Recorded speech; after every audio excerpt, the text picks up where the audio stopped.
Hello. We're here again. Thank you so much for being here with me, my returning subscribers. You guys, man, you guys are you guys are awesome. And if you're just joining for the first time, you're very welcome. You're very welcome. You are going to get a lot of valuable information here. So please consider staying, consider subscribing.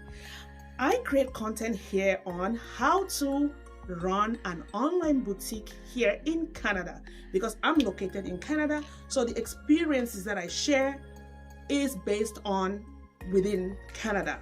And if you know anyone that is looking to start up a business or start up an online boutique, then invite them to come here so that they can get real life experience that I am sharing. I launched my boutique November 12th, and so far I've been doing these videos telling you my progress. So you're welcome again, and please do not forget to tell your friends to tell your friends. All right, so let's go straight to the video for today. So today I wanted to talk about pricing. Now, believe me, pricing my online inventory has been the most difficult thing to do so far. You might think, oh well, pricing, you can just make a price, and no, there's a lot that is taken into consideration when you're making your bringing out those prices. Now you have to consider a lot of things, and it's difficult for me because I keep going back and forth. I know my targeted audience. I mean, at least I know my customers, and I know what they're capable of buying. So sometimes it really bothers me when I get something really expensive and then I have to come resell, because when you get it, for example, if you get something like $50, I mean, by the time you sell it for $100, somebody might think you are actually making a lot of money from it, but in reality, that's not even the case. So what do you do when you price your product? So this goes to anything that you sell, right? It's not only for someone who owns a boutique, it's for anyone who's selling anything, because there's a lot of things you have to consider. So I'll talk based on my online boutique, what I consider before I make up the price. Okay, the first thing I consider is how much did I purchase that item for?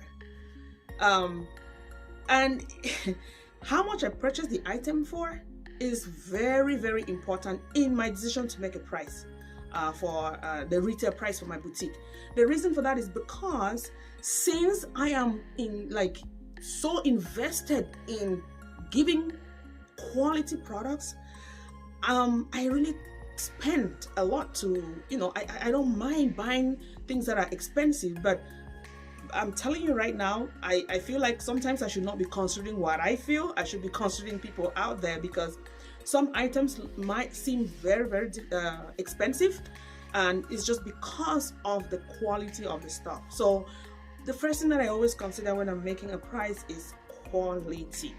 And so before I tell you how I actually do the pricing, I'm just going to give you the things that I consider before I come up with that price.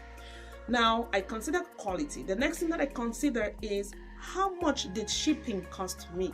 How much did it cost me to bring it here to Canada? Because remember, my products are coming from Turkey and the UK.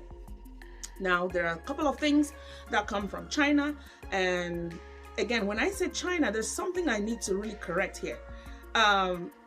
When you listen to all the other videos and you hear me say, oh, there are some things that come from China, it's just because the platform that I'm using is located in China. However, there are businesses on that platform from different Asian countries. So for example, like Korea, like Singapore, I get things from there. All right, so straight back to the things that I consider before I make up a price. I consider quality. I consider how much it costs me to ship for the products to get here in Canada. The other thing that I consider is how much did custom pay me for it. How much did custom charge me for it? So depending on how custom charges me for it, I take that into consideration as well.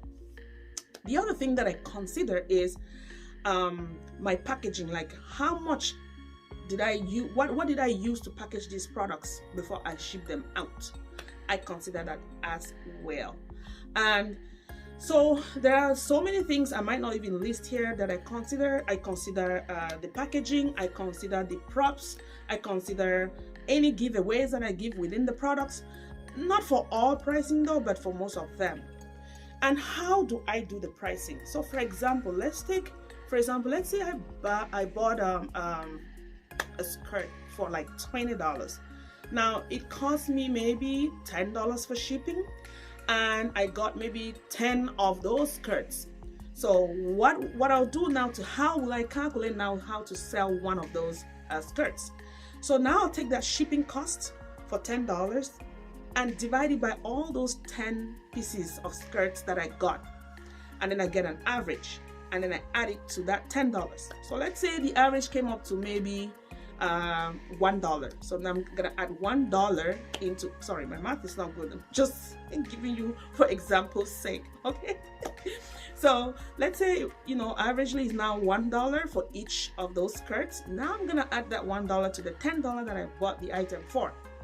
And then same thing with customs. Let's say customs charged me maybe $50 for the whole box. Then I'm gonna divide that $50 by 10, and let's say now it's $5 for each skirt for custom duty. I'm gonna add that $5 to the $10 that I got. So now we're $6 additional onto the $10 that I initially got the skirt for. Now let's talk about the props, like the packaging and everything.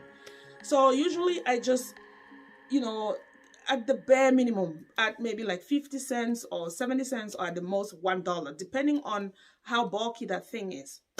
So that's what I take into consideration before I make up a price. I don't just, you know, go and just bring out any number from anywhere to price the products on.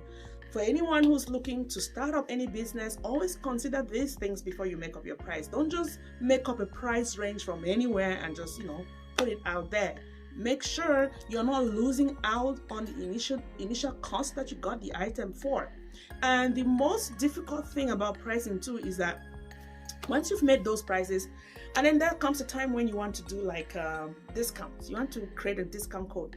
That's one of the most difficult things as well, because when I'm thinking of doing a 25% off, a 30% off, I'm just taking away from any dollar that I had to make from the product. So we've come to the end of the video.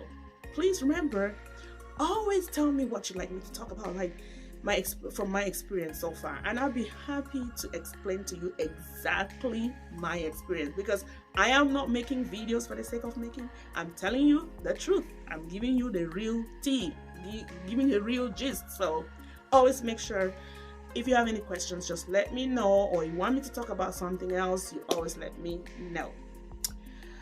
All right, did you join today and you're looking to go? Why haven't you subscribed? Please go ahead and subscribe, okay? It's free. Click the button and subscribe. Most importantly, please share and then give it a thumbs up and comment as well. And then I'll see you on the next video. Ciao.